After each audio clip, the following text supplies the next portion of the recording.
जय श्री महाकाल। मेरे 130 करोड़ देशवासियों, यह संदेश मैं आपकी तरफ से और इस पूरे भारत देश की तरफ से भारत सरकार और भारत की जितनी भी पार्टियां हैं देश में, भारतीय जनता पार्टी, कांग्रेस, प्रधानमंत्री नरेंद्र मोदी, राहुल गांधी, लालू प्रसाद यादव, इन सब लोगों को देना चाहता हूं कि आज जो देश में ये हालात हैं और देश में जो चीजें हो रही हैं उसके लिए हमारी मौजूदा सरकार जिम्मेदार है। और ये जो भी आज देश के लिए बोला कुछ जा रहा है और करा कुछ जा रहा है, तो मैं आज अपने आप को आने वाले चुनाव में देश के प्रधानमंत्री के तौर पर प्रस्तुत कर रहा हूं और मैं आप लोगों का नेतृत्व करूंगा और जो अभी की कठिनाइयां हैं वो मैं आने वाली सरकार को आपकी तरफ से पहुंचा रहा हूं। मैं आज,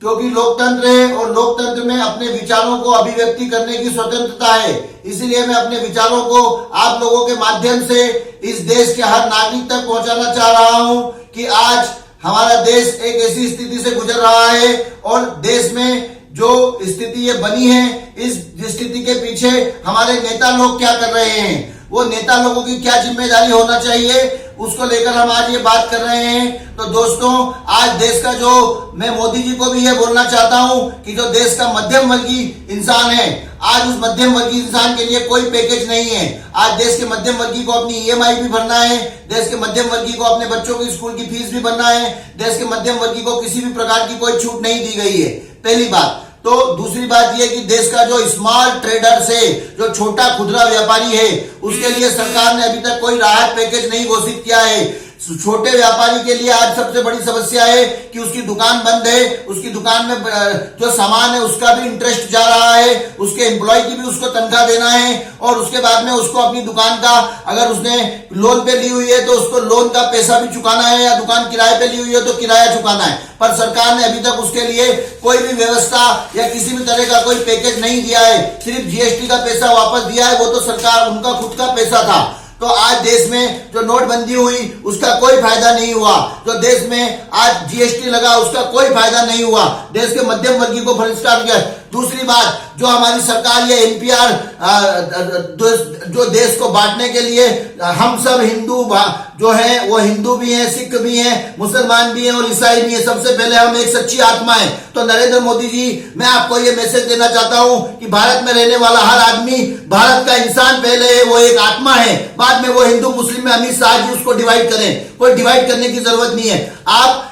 देश में जो एनपीआर कराना है वो एनपीआर आप बेरोजगारों का एनपीआर कराइए कि कोरोना के अंदर जो अभी बेरोजगारी बढ़ रही है वो कितने बेरोजगार अभी हैं और कितने बेरोजगार कोरोना के बाद में होने वाले हैं। उसके लिए एक मिस्ड कॉल नंबर की व्यवस्था होना चाहिए और हर बेरोजगार का, जो बेरोजगार है वो उस नंबर पे फोन करके बताए कि मैं बेरोजगारी, मेरी ये बेरोजगारी, मैं बेरोजगार हूं, और सरकार उसका डाटा इकट्ठा करे मिस्ड कॉल और वेबसाइट के थ्रू। एनपीआर आदमी का नहीं, बेरोजगारों का होना जरूरी है।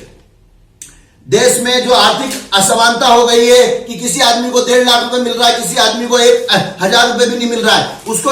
ठीक करने के लिए देश में हर आदमी की तनख्वाह इक्वल की जाए और 50,000 से ज्यादा किसी की भी तनख्वाह नहीं होना चाहिए। यह हमारे देश का एक कानून बनने की बहुत ज्यादा जरूरत है, क्योंकि देश इस समय भी ऐसे स्थिति से गुजर रहा है जिसमें आदमी, सिर्फ मोदी जी आप अपनी ब्रांडिंग करना चाह रहे हैं, कभी आप लोगों को हाथ जुड़वाते हैं, कभी आप कुछ करवाते हैं, फिर से कोरोना का लॉकडाउन बढ़ गया, तो फिर ये बताइए कि वो दीपक जलवाने का फायदा क्या हुआ। वो दीपक जलवाने की आज हमारे देश की जो सबसे बड़ी चुनौती है, उस चुनौती से लड़ने के लिए हम सब लोगों को एक होना पड़ेगा। मैं दूसरा, देश की सभी पार्टियों से ये क्वेश्चन करता हूं, कांग्रेस से, बीजेपी से और देश के जो अन्य पार्टियां, लालू प्रसाद यादव है, या जो लोग चुनाव के अंदर जैसे आप काम करते थे, आप रात में काम करते थे, वैसे कोरोना में आप काम क्यों नहीं कर रहे हैं? आप कोरोना के अंदर अलग क्यों जा रहे हैं? कोरोना में हमें कोई नेता क्यों नहीं दिख रहा है? कोरोना में हर नेता घर में क्यों बैठ गया है? हमें यह बताइए कि जैसे चुनाव में भारतीय जनता पार्टी का वर्कर काम करता था, भारतीय जनता पार्टी ने 6 करोड़ लोगों का 2019 में डाटा इकट्ठा किया, अपने मेंबर बनाए,